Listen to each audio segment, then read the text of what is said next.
13 సంవత్సరాల మైనర్ బాలికపైకి దాదాపు 32 మంది లైంగిక దాడికి పాల్పడ్డారు. ఇదొచ్చేసి రాజస్థాన్ గంగానగర్‌లో జరిగింది. సోషల్ మీడియాలో దాదాపు 2, 3 రోజుల నుంచి ఇది చాలా వైరల్‌గా మారింది. మరి అసలు ఎలా జరిగింది?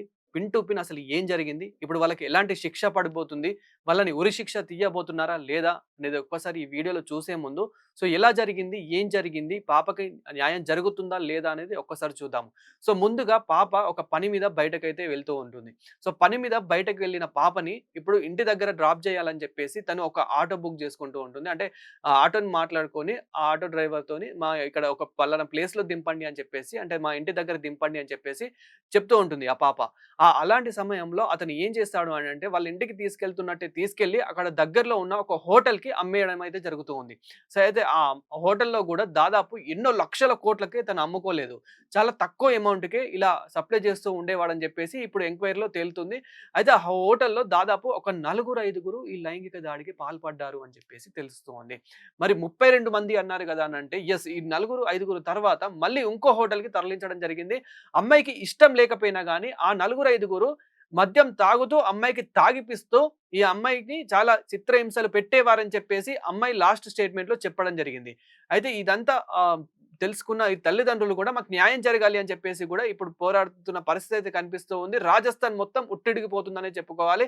అయితే ఈ అమ్మాయి మిస్ అయింది అని చెప్పేసి వాళ్ళు అక్కడున్న దగ్గరలో ఉన్న పోలీస్ స్టేషన్‌కి వాళ్ళు కంప్లెయింట్ ఇవ్వడం జరిగింది. కంప్లెయింట్ తీసుకున్న పోలీసులు ఈ కేసుని దర్యాప్తు చేయగా ఇంకా అమ్మాయినైతే పట్టుబడ్డారు. అమ్మాయినైతే పట్టుకోవడం జరిగింది.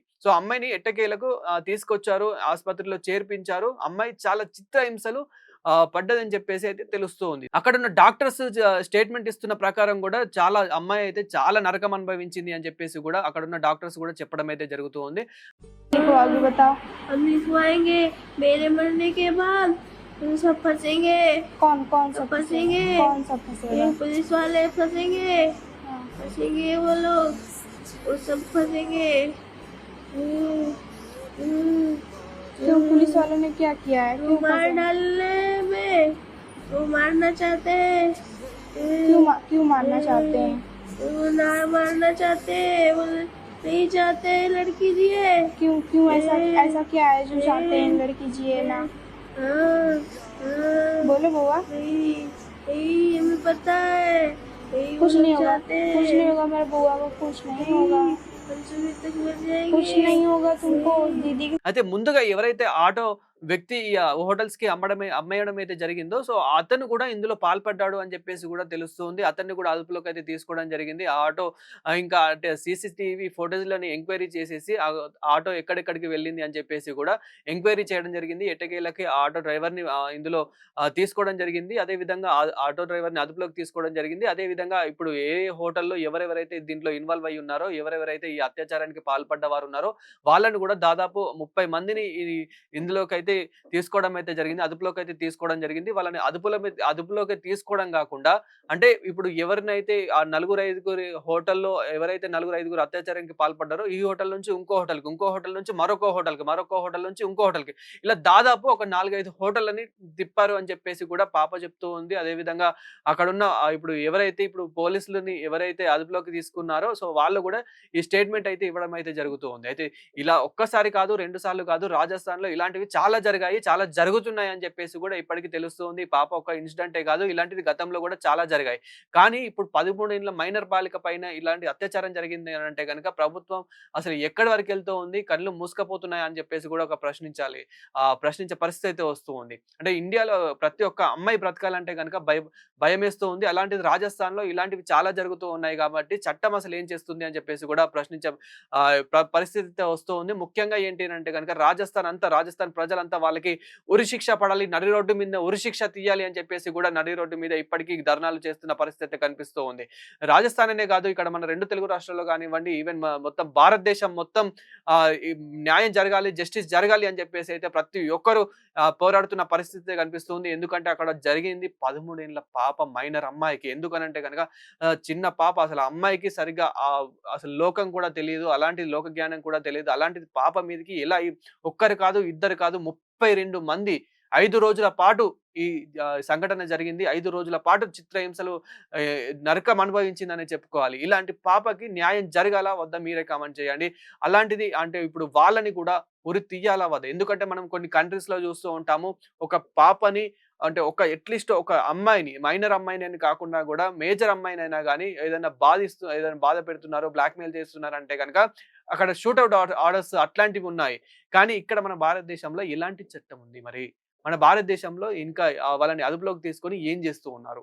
సో, మొత్తానికైతే ఇప్పుడు విచారిస్తున్న పరిస్థితి అయితే కనిపిస్తూ ఉంది. మొత్తానికైతే కొన్ని సోషల్ మీడియాలో గూడా సర్క్యులేట్ అవుతూ ఉన్నాయి. వాళ్ళని నడి రోడ్డు మీద ఉరి తీసినట్టు కొన్ని సోషల్ మీడియాలో చాలా వైరల్ అవుతూ ఉన్నాయి. కానీ అదంతా ఫేక్ వీడియోస్ అని చెప్పేసి గూడా తెలుస్తూ ఉంది. కానీ అదే నిజం జరగాలి అని చెప్పేసి గూడా చాలామంది ఇది ఫేక్ వీడియోస్ కానీ ఇదే నిజం కావాలి. నడి రోడ్డు మీద వాళ్ళని ఉరి తీయాలి. నడి రోడ్డు మీద వాళ్ళని ఎన్‌కౌంటర్ చేయాలి అని చెప్పేసి చాలామంది కోరుతున్న పరిస్థితి కనిపిస్తూ ఉంది. ఎందుకంటే అలా చేస్తేనే అందరికి తెలిసేలాగా చేస్తేనే ఇంకొకరు ఏదైనా చేయాలంటే భయపడతారు. లేదు మీరు ఇంకా ఎవరికీ తెలియకుండా మీరు ఉరి తీసినా గాని, ఎవరికీ తెలియకుండా, ఎవరు చూడకుండా మీరు ఎన్‌కౌంటర్ చేసినా గాని ప్రజలు ఎంబటే మర్చిపోతారు.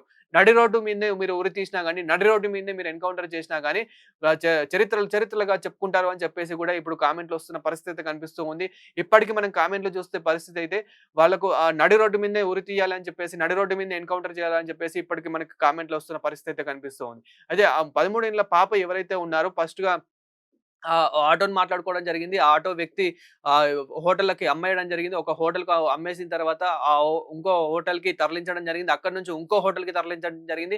ఇలా దాదాపు 4, 5 హోటల్‌కి తిప్పారు. దాదాపు 32 మంది ఇందులో పాల్పడ్డారు. ఈ 32 మంది కూడా కిరాతకులు. మృగాలా అని చెప్పుకోవాలి. మృగాలు అని చెప్పుకోవడానికి కూడా సిగ్గేస్తుంది. ఎందుకంటే అవి కూడా బాధపడతాయని చెప్పేసి కూడా. సో, అంటే ఆ రకంగా వీళ్ళు హింసించారు. ఆ రకంగా చిత్రహింసలు పెట్టారు. ఆ రకంగా నరకం చూయించారు. మద్యం తాగడమే కాకుండా ఈ పాపకు గూడా మైనర్ అమ్మాయిని గూడా చూడకుండా 13 ఏళ్ల బాలికను గూడా చూడకుండా ఆ అమ్మాయికి మందు తాగించడం గూడా జరిగింది. మద్యం సేవించి మద్యం మళ్ళీ ఆ అమ్మాయికి తాగిపించి ఇంకా ఈ అత్యాచారానికి పాల్పడ్డారనే చెప్పాలి.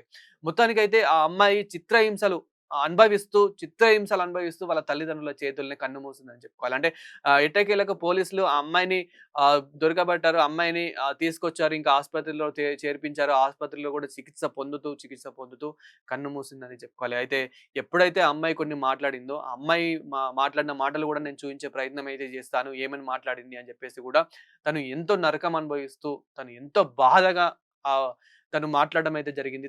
को आगे बताओ। हम लिखवाएंगे मेरे मरने के बाद तुम सब फंसेंगे। कौन कौन सब सब फंसेंगे। कौन सब फंसेगा? ये पुलिस वाले फंसेंगे। हाँ। फंसेंगे वो लोग, वो सब फंसेंगे। हम्म, हम्म, क्यों पुलिस वालों ने क्या किया है? वो मार फंसे? डालने में वो मारना चाहते हैं। क्यों मारना चाहते हैं? वो ना मारना चाहते हैं, वो नहीं चाहते लड़की दिए। क्यों क्यों ऐसा क्या है जो चाहते हैं लड़की जिए ना? हाँ, हाँ, बोलो बुआ। नहीं नहीं हमें पता है। नहीं वो कुछ लोग नहीं होगा, चाहते हैं। कुछ नहीं होगा मेरे बुआ को, कुछ नहीं होगा, हम सभी तक मर जाएंगे। कुछ नहीं होगा तुमको। दीदी की తను మాట్లాడుతుంటేనే మన కళ్ళలో గూడా కన్నీళ్ళు వచ్చే పరిస్థితి కనిపిస్తూ ఉంది. ఆ రకంగా చిత్రహింసలు పెట్టారు ఆ మానవ మృగాలు. సో, అంటే ఒక్కరు కాదు, ఇద్దరు కాదు, ఈ 32 మంది ఏ రకంగా చిత్రహింసలు పెట్టారని చెప్పేసి గూడా ఒక్కసారి ఊహిస్తేనే ఎంత భయంకరంగా ఉంది, ఎంత బాధాకరంగా ఉంది అని చెప్పేసి గూడా సో, అర్థమవుతుంది. ఎందుకంటే ఆ రకంగా అంటే చిన్న పాపను గూడా చూడకుండా వాళ్ళకి ఏం పోయే కాలం వచ్చిందని చెప్పేసి ఒక చిన్న పాపని చూడకుండా కూడా ఒక్కరు కాదు, ఇద్దరు కాదు 32 మంది ఇందులో పాల్పడ్డారు అనంటే గనుక ముందుగా ఆటో డ్రైవరు ఎంత ఈ చిన్న అమౌంట్‌కి ఎలా లొంగడిపోయాడు? చిన్న అమౌంట్‌కి ఎలా అమ్ముడుపోయాడు? ఎందుకు హోటల్స్‌కి ఇలా అమ్మేసాడు? ఇప్పుడు అంతే కాకుండా ఇలాంటి పాపల్ని ఎంతమందిని ఇలా అమ్మేయడం జరిగింది? ఎంతమంది ఇలా చిత్రహింసలు పడడం జరిగింది? ఆ ఆటో డ్రైవర్‌ని ఏం చేయాలి? సో, ఇది అంతా చూసినా ఇప్పుడు అధికారులు ఏం చేస్తున్నారంటే గనుక అక్కడున్న గవర్నమెంట్ అయితే ఒక యాక్షన్ తీసుకోవడం జరిగింది. వాళ్ళందరిని అదుపులోకి తీసుకోవడం జరిగింది. నడి రోడ్డు మీద ఈడ్చుకుంటూ కొట్టుకెళ్తున్న పరిస్థితి అయితే కనిపిస్తూ ఉంది. అది కూడా నేను ఫోటోస్‌లో గాని, వీడియో రూపంలో గాని నేను చూపించే ప్రయత్నం అయితే చేస్తాను. సో, మొత్తానికైతే ఆ హోటల్స్‌ని కూడా ధ్వంసం చేసే పరిస్థితి అయితే కనిపిస్తూ ఉంది. అక్కడున్న హోటల్స్‌ని కూడా ధ్వంసం చేయడం జరిగింది. ఇప్పుడు ఎక్కడెక్కడికైతే అమ్మాయిని షిఫ్ట్ చేయడం జరిగిందో ఆ హోటల్స్ కూడా ఏవైతే హోటల్స్ ఉన్నాయో, ఆ ఇల్లీగల్ హోటల్స్ ఏవైతే ఉన్నాయో, ఆ హోటల్స్‌ని కూడా ఇప్పుడు కూలగొట్టాల్సిన పరిస్థితి అయితే కనిపిస్తూ ఉంది. అంటే బుల్డోజర్స్‌ని తీసుకొచ్చి ఆ హోటల్స్‌ని కూడా కూలగొడుతూ ఉన్నారు.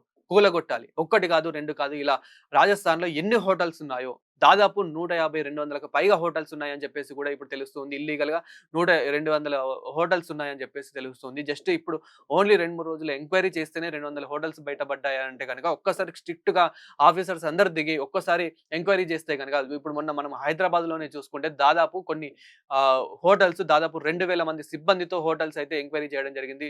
ఇటు పక్కన ప్రైవేట్ హోటల్స్ గానివ్వండి, నార్మల్ హోటల్స్ గానివ్వండి, అండ్ స్టేయింగ్ హోటల్స్ గానివ్వండి. వాళ్ళు ఎంక్వైరీ చేయడం జరిగింది. ఈవెన్ సజ్జనార్ గారి దగ్గర ఉండి హోటల్స్‌ని ప్రతి హోటల్‌కి వెళ్లి అక్కడ ఏ విధంగా సప్లై జరుగుతూ ఉంది. అంటే ఏ విధంగా ఏం జరుగుతుంది? వాళ్ళ ఆధార్ కార్డ్ తీసుకుంటున్నారా? లేదా? వాళ్ళ ఇంకా ఎవరికైనా ఇస్తున్నారా? బయట వచ్చిన వాళ్ళకి ఎవరికైనా వితౌట్ ఆధార్ కార్డ్ ఇస్తున్నారా? అంటే ఏ డీటెయిల్స్ లేకుండా ఇస్తున్నారా? అని చెప్పేసి కూడా ఇక్కడ ఎంక్వైరీ చేయడం జరిగింది. అదే విధంగా ఎవరికైనా మైనర్స్ కూడా హోటల్స్ స్టేయింగ్‌కి ఇస్తున్నారా? ఇంకా ఇక్కడ ఎవరికైనా బయట నుంచి వచ్చిన వాళ్ళు అంటే ఎందుకంటే ఇక్కడికొచ్చి చాలామంది గాంజాలు తాగడం గానివ్వండి, మద్యం సేవించడం గానివ్వండి, గొడవలు పెట్టుకోవడం గానివ్వండి, ఇతరులని హత్య చేయడం గానివ్వండి, ఇలాంటివి చాలా జరుగుతూ ఉంటాయి హోటల్స్‌లలో. సో, ఇలా జరగకూడదని జెప్పేసి ఒక స్ట్రిక్ట్‌గా ఒక యాక్షన్ తీసుకొని వాళ్ళు ఎంక్వైరీ చేయడం జరిగింది. ఎంక్వైరీ చేపట్టడం జరిగింది. ఇదే విధంగా ఇప్పుడు రాజస్థాన్‌లో గూడా జరుగుతూ ఉంది. సో, మొత్తానికైతే ఆ 32 మందిని అదుపులోకైతే తీసుకోవడం జరిగింది. ఇందులో కొందరు పరారీలో ఉన్నట్టు అయితే తెలుస్తుంది. కానీ ఎట్టకేలకి ఇప్పుడు వాళ్ళని గూడా అదుపులోకి తీసుకున్నారని జెప్పేసి గూడా తెలుస్తోంది. వాళ్ళని ఎట్టి పరిస్థితిలో వాళ్ళకి శిక్ష పడాలి, వాళ్ళకి ఉరి శిక్ష పడాలి అని జెప్పేసి గూడా రాజస్థాన్ ప్రజలందరూ కోరుతున్న పరిస్థితి అయితే కనిపిస్తుంది. రాజస్థాన్ ప్రజలే కాదు, మొత్తం దేశవ్యాప్తంగా ఈ పాపకి జస్టిస్ జరగాలి అని జెప్పేసి యాక్షన్ తీసుకోవాలి. ప్రభుత్వం ఏం చేస్తుంది కొన్ని కంట్రీస్‌లో మనం ఈవెన్ సౌదీ లాంటి కొన్ని కంట్రీస్‌లో చూస్తుంటే గనక ఇలాంటివి చర్చించడం గాని, ఇలాంటి విచారణ ఇలాంటి ఎంక్వైరీ చేయడం గాని ఏముండదు.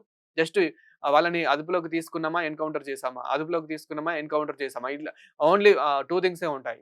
కానీ ఇక్కడ మనకి భారతదేశంలో చూస్తే గనక కొన్ని చట్టాలున్నాయి గాబట్టి, ఆ చట్ట ప్రకారంగా నడుచుకోవాలి గాబట్టి, ఇప్పటికి వాళ్ళు ఆగుతున్నారు. కానీ ఏమాత్రం ఆగొద్దు. వాళ్ళకి ఉరిశిక్ష పడాలి అని జెప్పేసి, ఇప్పుడు అక్కడున్న రాజస్థాన్ ప్రజలు గానివ్వండి, ఇక్కడ దేశవ్యాప్తంగా గానివ్వండి, అమ్మాయికి జస్టిస్ జరగాలని జెప్పేసి ప్రతి ఒక్కరు కోరుతున్న పరిస్థితి అయితే మనకు కనిపిస్తూ ఉంది. ఇంతకు మీరేమనుకుంటున్నారో కామెంట్ చేయండి.